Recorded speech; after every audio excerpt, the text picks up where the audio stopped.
Guys, mambo vipi? Karibuni tena katika channel yangu. Leo nitaonyesha namna ya kutengeneza kaimati za nazi zenye sukari nje. Nitatumia kikombe kimoja cha unga ngano, iliki robo kijiko cha chai, chumvi robo kijiko cha chai, amira kijiko kimoja kikubwa cha chakula, pamoja na mafuta ya nazi. Sio lazima kutumia mafuta ya nazi, lakini mimi nimependelea kutumia mafuta ya nazi na nitatumia kijiko kimoja cha chakula. Pia nitatumia tui la nazi kikombe kimoja, nitatumia kukandia. Hapo nimeweka nusu, afu nitakuja nitamalizia nusu. Baada ya hapo nitaanza kuchanganya.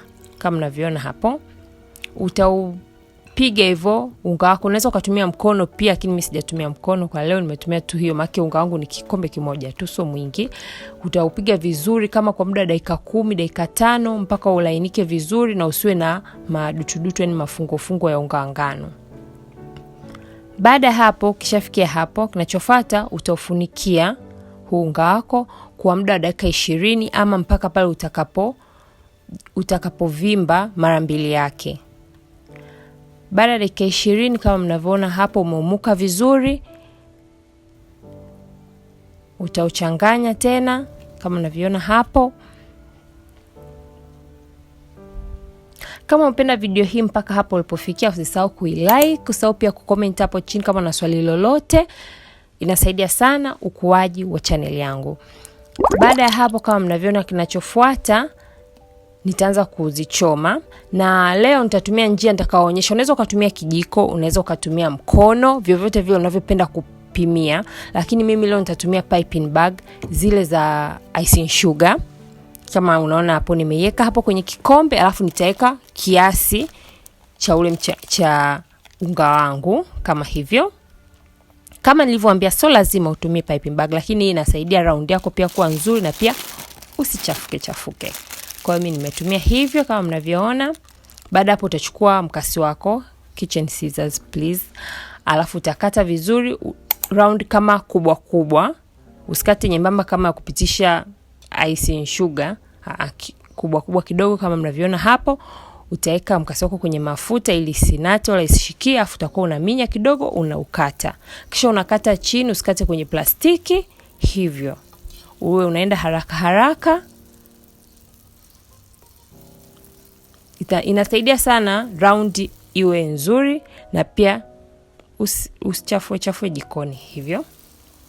Lakini pia kama unaweza ukatumia kijiko, skupa, mkono, vyovyote vile hamna shida. Baada ya muda kama mnavyoona hapo, utakuwa unazikaanga katika moto wa katikati, wa size ya kati tu hivyo. Unazigeuza vizuri mpaka pale zitakapobadilika rangi kuwa kibrownish fulani hivi kwa mbali. Utazitoa, utaziweka pembeni.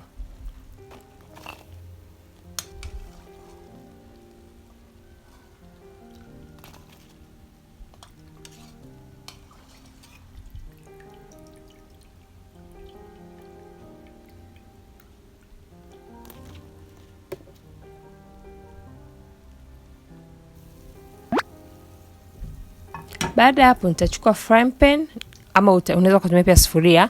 Nitaweka kikombe kimoja cha maji na nusu kikombe cha sukari. Natengeneza ile shira ya kumwagia hizo kaimati. Utachanganya vizuri, utaacha ichemke kidogo.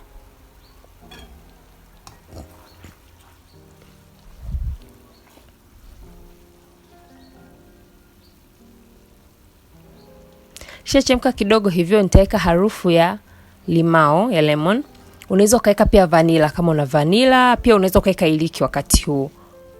Vyovyote chochote kile utakachokuwa nacho kwa karibu unaweza kutumia. Ishakuwa nzito kidogo na ikianza kunata, inakuwa iko tayari. Utaiepua, utaimwagia juu ya zile kaimati zako. Kwa sababu hizi kaimati nataka ile sukari yake iwe nyeupe, nitachanganya sana. Lakini kama unataka tu iwe kama ile glaze fulani, unachanganya tu kidogo basi. Lakini mimi umeona unaendelea kuchanganya, hata unaweza kutumia dakika 5, unachanganya mpaka pale sukari inakuwa nyeupe hivyo. Kama mnavyoona hapo. Then kaimati zako ziko tayari. Kama hujanifollow Instagram, tafadhali ni follow Instagram @ikamati. Pia usisahau kubonyeza hiyo kengele pembeni ya subscribe button, itakupa ujumbe kila ninapo upload videos. Kama kawaida tutakutana tena wiki ijayo. Bye bye.